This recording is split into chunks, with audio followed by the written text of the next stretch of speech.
In the name of Allah, most merciful, most beneficent. Hello friends, I am Abu Bakr. I hope that you are all doing well.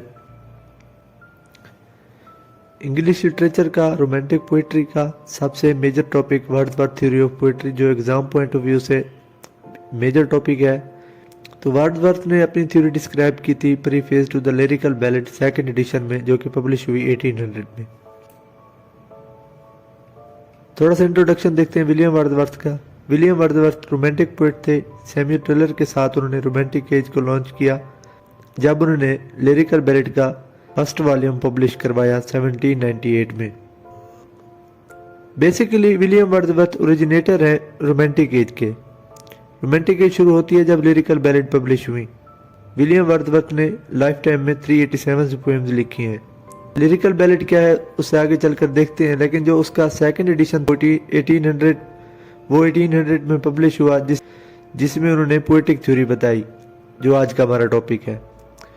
Wordsworth पहले ऐसे critic थे जिन्होंने theory of poetry build की। Collection of poems है जो कि William Wordsworth और ST. Coleridge ने साथ लिखी। लिखने का पर्पज क्या था, थोड़ा सा बैकग्राउंड देखते हैं। इससे पहले थी new classical as. New classical writer जो थे वो रीजन को लिखते थे, फैक्ट को लिखते थे, वो इमोशंस, इमेजिनेशन को नहीं मानते थे, उनकी बात नहीं करते थे। तो विलियम वर्ड्सवर्थ ने एक नई चीज़ इंट्रोड्यूस करवाई। उन्होंने पोएट्री की एक थ्योरी दी जिसमें उन्होंने nature of poetry, origin of poetry and function of poetry बताए। विलियम वर्ड्सवर्थ जो न्यू क्लासिकल राइटर थे उनके अगेंस्ट थे। न्यू क्लासिकल राइटर फैक्चुअल थे और जो रोमांटिक राइटर हैं वो इमेजिनेटिव थे। तो वर्ड्सवर्थ का मकसद था कि पोएट्री इस टाइम पे अपनी डिप्रेव्ड हालत में है तो उसे रिस्टोर करना चाहिए और उसकी असल हालत में लाना चाहिए। He revolted against the dry intellectuality of his predecessor वो जो न्यू क्लासिकल राइटर थे। विलियम वर्ड्सवर्थ ने उनके खिलाफ बगावत की। He rejected the classical style of poetry. तो ये था लिरिकल बैलेट को लिखने का पर्पज, और यहाँ से रोमांटिक एज शुरू होती है। लेकिन जो आज का हमारा टॉपिक है वो यहाँ से स्टार्ट होता है, नेचर ऑफ पोएट्री से। तो ये विलियम वर्ड्सवर्थ के लिखे हुए अपने अल्फाज हैं। I have said that poetry is the spontaneous overflow of powerful feeling. It takes its origin from emotion recollected in tranquillity. In simple word वो ये कहना चाह रहे हैं कि पोएट्री अचानक से पावरफुल फीलिंग का बहाव है, तो इसका जो ओरिजिन है वो इमोशन रिकलेक्टेड इन ट्रैंक्विलिटी, कि आप एक नॉर्मल कंडीशन में है और उस टाइम पे आपके जो इमोशंस हैं वो इकट्ठे होते हैं और तब आप लिखना शुरू करें, तब ये पोएट्री जाके बनती है। फिर आगे कहते हैं the clear springs of poetry must flow freely and spontaneously. It can not be made to flow through artificially laid pipes. तो वो कहते हैं कि जो क्लियर स्प्रिंग्स हैं पोएट्री के वो फ्रीली एंड स्पॉन्टेनियसली बहने चाहिए, तो वो किसी आर्टिफिशियली लेड पाइप से नहीं गुजरनी चाहिए। Next, poetry is born not in the mind but in the heart, कि पोएट्री दिमाग में नहीं होती, दिल में होती है। ओवरफ्लोइंग विद फीलिंग्स, जो कि फीलिंग के साथ ओवरफ्लो करती है। अब इस डेफिनेशन को एक्सप्लेन करेंगे, स्पोंटेनियस ओवरफ्लो ऑफ फीलिंग्स। तो ये बात क्लियर है कि जो पोएट्री का मैटर है वो मूड एंड इंस्पिरेशन है। Poetry is the matter of mood and inspiration. Poetry evolves from the feeling of poet. तो पोएट्री पोएट्स की फीलिंग से शुरू होती है, तो उसके एक्सप्रेशन में स्पोंटेनिटी होनी चाहिए। पोएट्री के लिए क्या चीजें जरूरी हैं? पावरफुल फीलिंग्स एंड इमोशन, ये उसके फंडामेंटल प्रिंसिपल्स हैं जिसके बगैर पोएट्री नहीं लिखी जाती। और डीप इमोशन भी बेसिक कंडीशन है पोएट्री के लिए। अब यहाँ से उनका पोएटिक प्रोसेस शुरू होता है कि पोएट्री को लिखने का क्या प्रोसेस है। वो कहते हैं कि इमोशन रिकलेक्टेड इन ट्रैंक्विलिटी। इस बात को समझेंगे कि रिकलेक्टेड का मतलब है कि पहले से जो इमोशंस मौजूद हैं वो रिकलेक्टेड होते हैं, आपके दिमाग में आते हैं इन ट्रैंक्विलिटी, जब आप एक पुरसकून हालत में होते हैं, तब जाके पोएट्री की शुरुआत होती है। Poetry is the spontaneous overflow of powerful feeling. तो वर्ड्सवर्थ ने बड़ी मुश्किल से कहा कि origin of poetry is from emotion recollected in tranquillity. Wordsworth theory of poetry दो स्टेटमेंट पे रिकॉन्सिलेशन करती है। Powerful feeling and profound thought जो है वो पोएट्री में कोलैप्स करते हैं, तब जाके पोएट्री लिखी जा सकती है। पोएट एक ऐसा शख्स होना चाहिए जो गहरा और लंबा सोच सके, और उसके साथ क्या चीज़ ज़रूरी है? अ काम माइंड। काम माइंड इज इक्वली नेसेसरी। तो उसका जो दिमाग है वो सुकून में होना चाहिए। फिर उसने 4 स्टेजेस बताई हैं पोएट्री को कंपोज करने के लिए। पहले रिकलेक्शन, आपको कोई इमोशंस या कोई आपकी फीलिंग जो पहले से आपके दिमाग में थी लेकिन आप उस टाइम पे उस हालत में हैं, तो जब आप सुकून की हालत में तब वो इकट्ठे हों। फिर आप कॉन्टेम्पलेशन करें, उन जो आपकी इमोशंस हैं उनका एनालिसिस करें। उसके बाद renewal of the original emotion, तो आप उस स्टेट पर पहुंच जाएं जब आपको पहली बार वो इमोशंस आए, देन आप जाके कंपोजिशन कर सकते हैं, पोएट्री को कंपोज कर सकते हैं। पोएट्री का एंड और फंक्शन क्या होना चाहिए? The end of the poetry is to impart pleasure. तो पोएट्री को सुनने या लिखने या देखने के बाद हमें प्लेयर फील हो, क्योंकि pleasure is the grand elementary principle which makes man feel, live more and gain knowledge.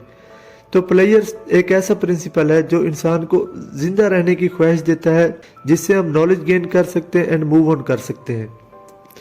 We feel sympathy, हम सिंपैथी फील करते हैं because through sympathy we get pleasure, और सिंपैथी से हम प्लेयर लेते हैं। फिर आगे कहते हैं the poet himself is in a state of enjoyment. तो पोएट खुद भी इंजॉयमेंट की स्टेट में होता है जब वो पोएट्री को क्रिएट कर रहा होता है। फिर वो कहते हैं poetry is the breath and the final spirit of all knowledge. Poetry, तो पोएट्री तमाम इल्म की शफाफ रूह है। It aim at evoking a feeling of love for human nature. तो पोएट्री का मकसद ये है कि ह्यूमन नेचर के लिए फीलिंग ऑफ लव को क्रिएट करे। It is the pleasure through which one gains increase knowledge. तो पोएट्री से हम प्लेयर लेते हैं और प्लेयर से हम नॉलेज लेते हैं। उसके बाद कहते हैं कि जो लिखने वाला है, जो पोएट है, उसकी नेचर और क्वालिफिकेशन क्या होनी चाहिए। A poet differs from an ordinary man not in kind but in degree. कि वो चाहे गरीब हो चाहे अमीर हो, उसका कोई इशू नहीं है, लेकिन वो डिग्री में ज्यादा होना चाहिए। तो शायर की जो रूह है वो कम्प्रीहेंसिव होनी चाहिए। Rustic life do not have, जो देहाती लोगों के पास नहीं होती। तो लिखने वाला है उसकी इंसानी हसासियात ज्यादा होनी चाहिए, जोश और नरमी से माला माल होना चाहिए वो। तो उसके पास he has a greater knowledge of human nature, उसके पास इंसानी फितरत का ग्रेट नॉलेज होना चाहिए, और उसके पास कॉम्प्रिहेंसिव सोल, एक जामे रूह होनी चाहिए। सब्जेक्ट, तो सब्जेक्ट मैटर और थीम्स ऑफ पोएट्री। वर्ड्सवर्थ ने चूज की हम्बल एंड रस्टिक लाइफ। देहाती जिंदगी को उन्होंने पोएट्री का सब्जेक्ट मैटर या थीम्स ऑफ पोएट्री कहा कि पोएट्री देहाती लाइफ पर लिखी जानी चाहिए, क्योंकि जो देहात के लोग हैं वो काइंड हार्टेड हैं और नेचर के करीब हैं। तो फिर वो कहते हैं कि लैंग्वेज ऑफ पोएट्री क्या होनी चाहिए। ही डिक्लेयर्स, वो ऐलान करते हैं that a poet is a man speaking to man, कि एक इंसान की बात एक इंसान को समझ आनी चाहिए। The language of poetry is language of common people. आम लोगों की जो लैंग्वेज है वो ही पोएट्री की लैंग्वेज है।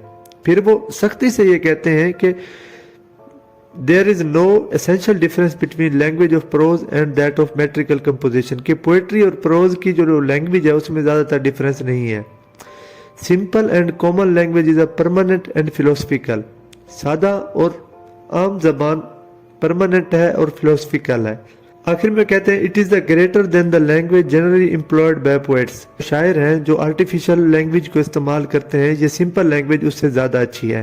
तो basically according to Wordsworth theory, language of poetry should be simple, कि पोएट्री की लैंग्वेज सिंपल होनी चाहिए, जो हर आम आदमी को समझ आ जानी चाहिए। तो वर्ड्सवर्थ ने अपनी थ्योरी को अपनी ही पोएट्री में प्रैक्टिस किया। He allowed the emotion to sink into his mind and revived them at a later stage. वो इजाज़त देते हैं, अलाउ करते हैं अपने इमोशंस को कि वो डूब जाए उनके माइंड में, और किसी नेक्स्ट लेटर स्टेज पर जब वो उन्हें निकालना चाहे तो निकाल सकें। Contemplating in it tranquility, वही मेजर बात कि जब सुकून में हो और अपने इमोशन को रिकलेक्ट करें, तब जाके वो पोएट्री बनती है। Wordsworth sit in long barren silence, खामोशी में रहना पसंद करते थे। Contemplating the submerged feeling and images in mind, कि जो फीलिंग्स हैं और जो इमेजेस हैं वो आपस में मर्ज कर सके माइंड में। Best poems Tintern Abbey, poetry reaper, resolution and independence, prelude and daffodils were composed according to the emotion recollected in tranquillity. तो ये जितनी भी पोएम्स उन्होंने लिखी तो इसी मैनर में लिखी, इमोशन रिकलेक्टेड इन ट्रैंक्विलिटी। तो अपनी ही जो वर्ड्सवर्थ की थ्योरी है और उनकी जो पोएट्री है सेम है। आखिर में कंक्लूजन को देखेंगे। Wordsworth theory give a fresh direction to the practice of poetry in 19th century. 19th century की पोइट्री को प्रैक्टिस करने के लिए। पोइट्री जो है spontaneous overflow of powerful feeling का अचानक बहना, originating in emotion recollected in tranquillity, कि इमोशन जब रिकलेक्टेड हो और शायर जो है वो एक पुरसकून माहौल में हो, ये एक आसान काम नहीं है।